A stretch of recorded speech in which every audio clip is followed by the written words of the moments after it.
Hello. Hello. ನಮಸ್ಕಾರ ಸ್ವಾಮಿ. ನಮಸ್ಕಾರ ನಮಸ್ಕಾರ ಸ್ವಾಮಿ. ಹೇಳಿ ಸ್ವಾಮಿ. ನನಗೆ ಇದು ಫಿಸ್ತುಲ ಆಗಿತ್ತು ಸ್ವಾಮಿ. ಅಂದ್ರೆ ಹ್ಮ್ 2023 ಆಗಿದ್ದು. ಹ್ಮ್ ಹ್ಮ್ ಹ್ಮ್ 2023 ಮಾರ್ಚ್ ಏಪ್ರಿಲ್ ಅಲ್ಲಿ ಆಗಿದ್ದು. ಹ್ಮ್ ಮನೆ ಪರಿಸ್ಥಿತಿ ತುಂಬಾ ಕಷ್ಟ ಇತ್ತು.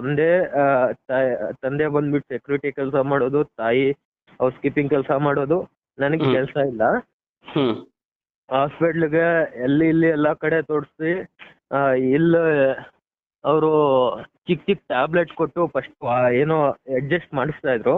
ಹ್ಮ್ ಒಂದು ಸ್ಟೇಜ್ ಬಂತು, ಲೈಕ್ ತುಂಬಾ ದೊಡ್ಡದಾಗ್ತಾನೆ ಇತ್ತು. ಅದು ಸರ್ಜರಿ ಮಾಡ್ಬೇಕು ಅಂತ ಹೇಳಿದ್ರು. ಹ್ಮ್ ಸರ್ಜರಿ ಮಾಡಕ್ಕೂ ಅಂದ್ರೆ ಫಸ್ಟು ಪರಿಸ್ಥಿತಿ ಚೆನ್ನಾಗಿಲ್ಲ, ಚಿಕ್ಕ ಆಸ್ಪತ್ರೆಗೆ ಹೋದ್ರಿ. ಹ್ಮ್ ಅಲ್ಲಿ ಏನಂದ್ರು, ನೋಡಪ್ಪ ಈ ತರ ಸರ್ಜರಿ ಮಾಡ್ಬೇಕಂದ್ರೆ ಈ ತರ ಡಾಕ್ಟರ್ ಇರ್ತಾರೆ, ಕಾಯಿಸೋದು ಜಾಸ್ತಿ ಗುರುಗಳೇ. ಹ್ಮ್ ಲೈಕ್ ಒಂದ್ ವಾರ ಕಾಯಿಸೋ, ಒಂದು ಅಪಾಯಿಂಟ್ಮೆಂಟ್ ಕೊಡೋರು. ಹ್ಮ್ ಒಂದ್ ವಾರ ಆದ್ಮೇಲೆ ಬರೀ ಅನ್ನೋರು. ಒಂದ್ ವಾರದಲ್ಲಿ ಇನ್ನ ಜಾಸ್ತಿ ಆಗೋದು. ಒಂದ್ ವಾರ ಆದ್ಮೇಲೆ ಹೋದ್ರೆ ಅವ್ರು ಇಟ್ಕೊಂಡು ಹೇಳೋರು, ಇವತ್ತು ಬಂದಿಲ್ವಲ್ಲ ಇನ್ನೊಂದ್ ಹಾಸ್ಪಿಟ್ಲಿಗೆ ಹೋಗಿ ಅನ್ನೋದು. ಇಲ್ಲಾಂದ್ರೆ ಏನಾದ್ರೂ ಒಂದ್ ಮಾಡಿ ಡಿಲೇ ಮಾಡೋದು. ಇನ್ನೇ ಮಾಡ್ತಾ ಇದ್ರು. ನಾನು ಪ್ರತಿನಿತ್ಯ ಸೇವೆ ಮಾಡ್ತಾ ಇದ್ದೆ. ಇವಾಗ ಅವರು ಡಿಲೇ ಮಾಡ್ತಾರೆ, ಏನೋ ಒಂದ್ ಇಲ್ಲ ಅಂತಾರೆ, ಏನೋ ಒಂದ್ ನೆಗೆಟಿವ್ ಹೇಳ್ತಾ ಇರ್ತಾರೆ, ಆದ್ರೂ ಕೂಡ ರಾಯರ್ ಸೇವೆ ಮಾಡ್ತಾ ಇದ್ದೆ. ಓಕೆ. ಹಿಂಗೆ ಮಾಡ್ತಾ ಇದ್ರು. ಇನ್ನೊಂದು ಹಾಸ್ಪಿಟ್ಲ್ಗೆ ಹೋಗ್ತೀರಿ, ಇನ್ನೊಂದು ಹಾಸ್ಪಿಟ್ಲಲ್ಲಿ ಏನೋ ಒಂದ್ ಹೇಳಿ ಇದೇ ತರ ಮಾಡೋರು. ಬಟ್ ಪ್ರತಿಯೊಂದು ಡಾಕ್ಟ್ರು ಹೇಳ್ತಾ ಇದ್ದಿದ್ದಿಷ್ಟೇ, ಯಾರು ಕಾನ್ಫಿಡೆನ್ಸ್ ಕೊಡ್ತಾ ಇದ್ದಿಲ್ಲ. ನೋಡಪ್ಪ, ನಾನು ಸರ್ಜರಿ ಮಾಡ್ತೀನಿ, ಆದ್ರೆ ನಿನಗೆ ಗ್ಯಾರಂಟಿ ಕೊಡಲ್ಲ, ಇದು ಮತ್ತೆ ನಿನ್ಗೆ ಬಂದೇ ಬರುತ್ತೆ ಅಂತ ನಾನೇ ಹೇಳ್ತಾ ಇದ್ದೀನಿ. ಸರ್ಜರಿ ಮಾಡ್ತೀನಿ, ಈ ಸದ್ಯಕ್ಕೆ ಹೋಗುತ್ತೆ, ಮತ್ತೆ ಇನ್ನೊಂದು 6 ತಿಂಗಳಾದ್ಮೇಲೆ ಅದೇ ಬರುತ್ತೆ, ನಾನು ಈಗಲೇ ಹೇಳ್ತಾ ಇದ್ದೀನಿ, ಅದಕ್ಕೆ ನಾನು ಗ್ಯಾರಂಟಿ ಕೊಡಲ್ಲ ಅಂತ ಅವ್ರು ಹೇಳಿದ್ರು. ಅದಕ್ಕೆ ಆ ಗ್ಯಾರಂಟಿ ಕೊಟ್ಟರು ಕೂಡ ಅವರು ಅಪಾಯಿಂಟ್ಮೆಂಟ್ ಸಿಗೋದಾಗ್ಲಿ, ಅಲ್ಲಿ ಹಾಸ್ಪಿಟ್ಲಲ್ಲಿ ಬೆಡ್ ಸಿಗೋದಾಗ್ಲಿ, ಅದು ಪರಿಸ್ಥಿತಿ ಆಗ್ಲಿ ಯಾವುದು ಕೂಡ್ ಬರ್ತಾ ಇದ್ದಿಲ್ಲ. ಮತ್ತೆ ಹಿಂಗೆಲ್ಲ ಆಗ್ತಾ ಇತ್ತು. ಈ ತರ ಓಡಾಡ್ತಾ ಇದ್ರು. ಗೌರ್ಮೆಂಟ್ ಹಾಸ್ಪಿಟ್ಲಿಗೆ ಹೋದ್ರು ಕೂಡ ಅದೇ. ನಿಮಗೂ ಗೊತ್ತಿರುತ್ತೆ ಸ್ವಾಮಿ, ಗೌರ್ಮೆಂಟ್ ಹಾಸ್ಪಿಟ್ಲಿಗೆ ಹೋದ್ರೆ ಹೇಗಿರುತ್ತೆ ಅಂತ ಪರಿಸ್ಥಿತಿ. ಆಮೇಲೆ ಇಲ್ಲಿ ಇಲ್ಲ ಫ್ರೀಯಾಗಿ ನೋಡ್ತಾ ಇದ್ರು. ಹಾಸ್ಪಿಟ್ಲಿಗೆ ನೋಡ್ಸುವಂತ ಒಂದು ಹಾಸ್ಪಿಟ್ಲಿಗೆ ಹೋದ್ರಿ, ಅಲ್ಲಿ ಇದ್ದಿದ್ದು ಜನ ಬರೀ ಕಾಯಿಸೋದು. ಬಟ್ ನಾನು ಅವಾಗಂತೂ ಪ್ರತಿದಿನನೂ ಸೇವೆ ಮಾಡ್ತಾ ಇದ್ದೆ, ನಂಬಿಕೆ ಬಿಟ್ಟಿಲ್ಲ.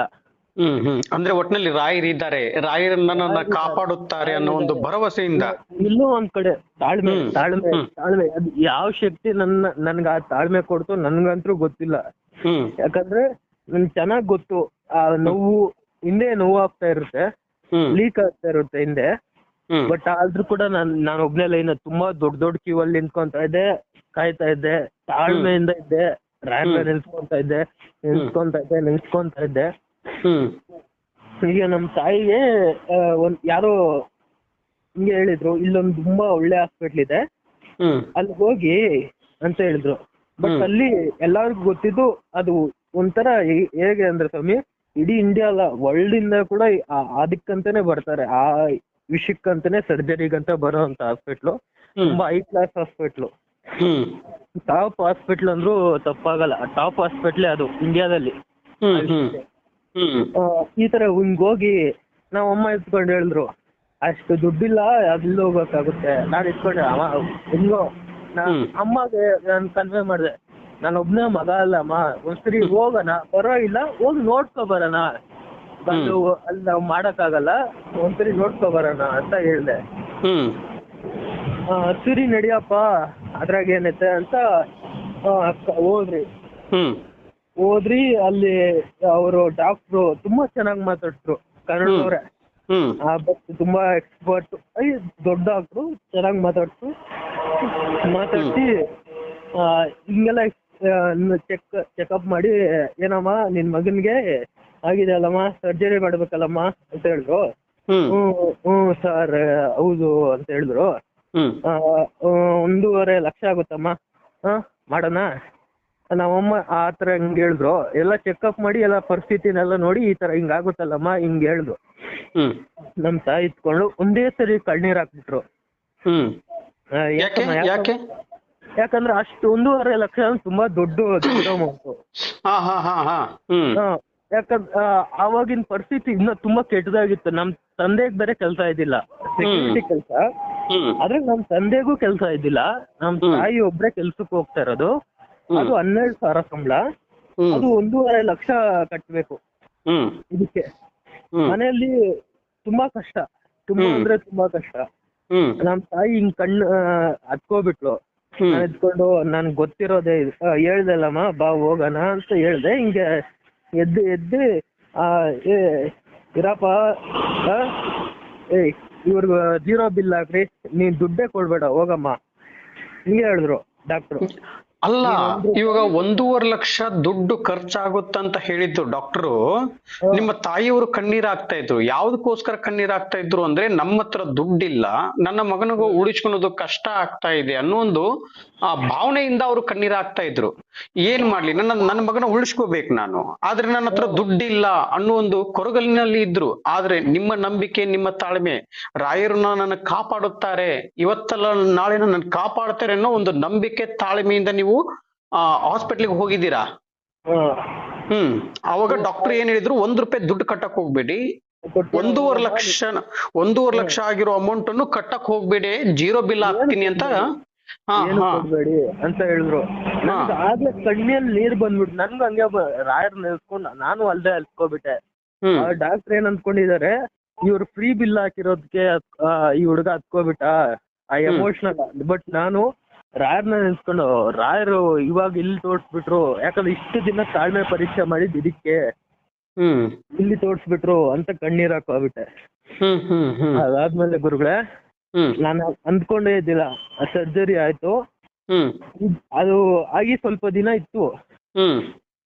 ಮತ್ತೆ ಆಶ್ಚರ್ಯ ಏನ್ ಗೊತ್ತಾ, ಅದ್ ಮತ್ತೆ ನನ್ಗೆ ರಿಪೀಟ್ ಆಗೇ ಇಲ್ಲ. ಅದು ಅವ್ರು ಪ್ರತಿಯೊಂದು ಡಾಕ್ಟರ್ ಕೂಡ ಏನ್ ಹೇಳ್ತಾ ಇದ್ರು, ಇದು 90% ಬರುತ್ತಪ್ಪ. ಯೂಟ್ಯೂಬ್ ಅಲ್ಲಿ ನೋಡ್ತೀನಿ, ಗೂಗಲ್ ಅಲ್ಲಿ ನೋಡ್ತೀನಿ, ಪ್ರತಿಯೊಂದು ಈ ಸರೌಂಡಿಂಗ್ಸ್ ಅಲ್ಲಿರೋ ಎಲ್ಲಾ ಡಾಕ್ಟರ್ನು ಕೇಳ್ತೀನಿ. ಇವಾಗ ನಮ್ ಸರ್ಜರಿ ಮಾಡಿದ್ರಲ್ಲ, ಅವರು ವರ್ಲ್ಡ್ ಕ್ಲಾಸ್ ಡಾಕ್ಟರ್ ಆಗಿದ್ರು ಕೂಡ ಅವರು 100% ಹೇಳಕ್ಕಾಗಲ್ಲ, ರಿಪೀಟ್ ಆಗುತ್ತಲ್ಲ, ಸ್ವಲ್ಪ ಆದ್ರೂ ಆಗ್ಬೋದು ಅಂತ ಹೇಳಿದ್ರು. ಬಟ್ ಎಲ್ಲಾ ಡಾಕ್ಟರ್ ಹೇಳಿದ್ದೆಲ್ಲ ಸುಳ್ಳಾಗಿ ಇವತ್ತಿಗೆ 1.5 ವರ್ಷ ಆಗ್ತಾ ಬರ್ತಾ ಇದೆ ಸ್ವಾಮಿ, ಏನೂ ಆಗಿಲ್ಲ. ಅಲ್ಲ ಸ್ವಾಮಿ, ಒಂದು ವಿಚಾರದಲ್ಲಿ ನನಗೆ ತುಂಬಾ ಖುಷಿ ಆಯ್ತು. ಇವಾಗ ಟೈಮ್ ಎಷ್ಟಾಗಿದೆ, ರಾತ್ರಿ 1 ಗಂಟೆ ಆಗಿದೆ ಅಲ್ವಾ? ಈ ಟೈಮಲ್ಲೂ ರಾಯರ ಮೇಲೆ ನಂಬಿಕೆ ಇಟ್ಟು, ಅಂದ್ರೆ ರಾಯರು ಇರುವುದು ಸತ್ಯ, ಆ ಸತ್ಯದ ಒಂದಿಗೆ ಇವತ್ತು ರಾತ್ರಿ 1 ಗಂಟೆಗೆ ಫೋನ್ ಮಾಡಿ ನನಗೆ ಇಷ್ಟೊಂದೆಲ್ಲ ಆಗೈತೆ, ಅನುಗ್ರಹ ಮಾಡಿದ್ದಾರೆ ರಾಯರು ಇರುವುದು ಸತ್ಯ ಅಂತಂದು ನನಗೆ ತಿಳಿಸ್ತಾ ಇದ್ದೀರಾ. ಖಂಡಿತ ನಿಮ್ಗೆ ಹೇಳ್ತಾ ಇದೀನಿ ಸ್ವಾಮಿ, ಒಂದು ವಿಚಾರದಲ್ಲಿ ನೆನಪಿಟ್ಕೊಳ್ಳಿ, ರಾಯರ್ನ ನಂಬಿ ಕೆಟ್ಟವರು ಯಾರು ಇಲ್ಲ. ನನ್ನ ಪ್ರತಿ ಒಂದು ವಿಡಿಯೋದಲ್ಲಿ ಹೇಳ್ತಾ ಇದ್ದೀನಿ, ರಾಯರಿದ್ದಾರೆ. ನಾನು ಎಲ್ರಿಗೆ ಏನ್ ಕೇಳ್ಕೊಂತೀನಿ ಅಂದ್ರೆ, ರಾಯರ ಮೇಲೆ ಇವಾಗ ನಿಮ್ಮ ನಂಬಿಕೆ, ನಿಮ್ಮ ತಾಳ್ಮೆ ಇವೆರಡು ನಿಮ್ಮಲ್ಲಿ ಹೆಂಗಿತ್ತು, ನಿಮ್ಮ ನಂಬಿಕೆ, ನಿಮ್ಮ ತಾಳ್ಮೆ, ಅದೇ ನಿಮ್ಮಲ್ಲಿರ್ತಕ್ಕಂಥ ಕೋಟಿ ಆಸ್ತಿ. ಇವತ್ತು ಆ ಕೋಟಿ ಆಸ್ತಿಗೆ ಪ್ರೂವ್ ಮಾಡಿದಾರಂದ್ರೆ ಅದು ಗುರು ರಾಘವೇಂದ್ರ ಸ್ವಾಮಿ ಅವರು ಮಾಡಿದಾರಂತ ಅರ್ಥ.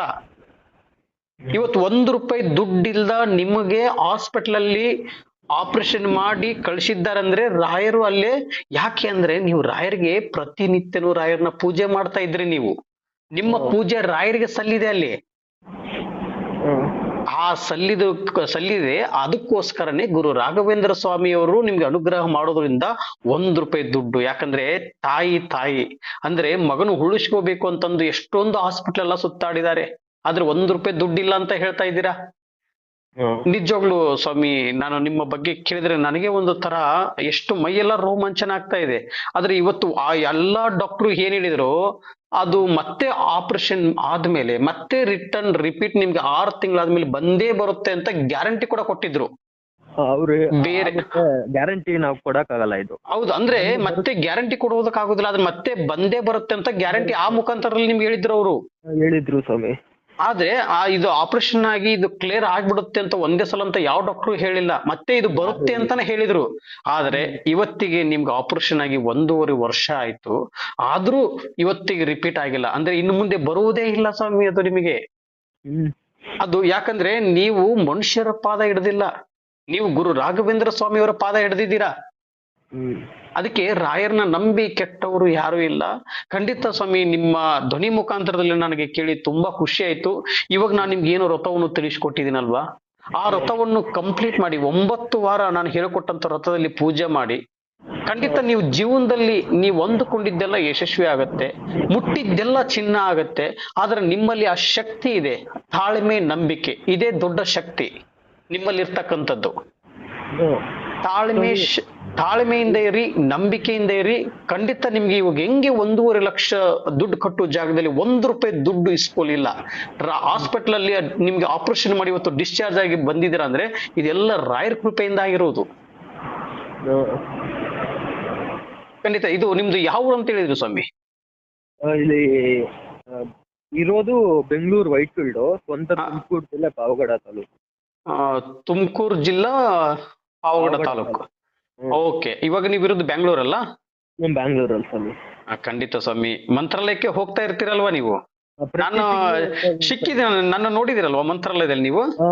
ಎರಡು ಸರಿ ಸಿಕ್ಕಿದ್ದೀನಿ ಸ್ವಾಮಿ. 2 ಸಲ ನೋಡಿ. ನನಗೆ ಯಾಕಂದ್ರೆ ಸುಮಾರು ಜನ ಕರೆ ಮಾಡ್ತಿರ್ತಾರೆ, ಬಟ್ ಆ ಕಾರಣದಿಂದ ನನಗೆ ಗೊತ್ತಾಗಿಲ್ಲ ನೀವು ಯಾರು ಅಂತ ಹೇಳಿ. ಖಂಡಿತ ಇನ್ನೂ ಒಂದ್ಸಲ ಸಿಗೋಣ.